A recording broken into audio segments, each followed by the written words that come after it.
Hoy fui a Mi Smart de Ayacucho 163, de acá, de Córdoba capital, para comprar el reloj Mi Bro X1. Ah, claro, este local no me hace descuentos, ni me presta equipos, pero lo nombro y te dejaré el link de su Instagram en la descripción del video, porque tienen buenos precios, siempre ponen la mejor onda para atender y responden a todas mis preguntontas de precios y características. A este reloj lo conseguí a precio de hoy, junio del 2023, a 23.700 pesos argentinos. Y ahora al abrir la caja te darás cuenta por qué lo compré, principalmente por su diseño. Si bien sus características de software y hardware están muy buenas, lo que más me gustó es que los laterales de la pantalla que sobresalen va a evitar que ésta se golpee.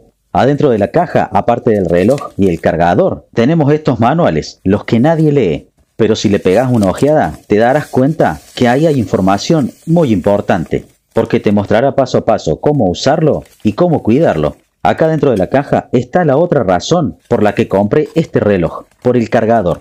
Tiene una base magnética que se ajusta perfectamente al reloj y que lo carga sin complicaciones. En las características de este reloj promete 14 días de autonomía, pero yo lo voy a probar y en los próximos videos seguramente te voy a decir cuánto dura realmente.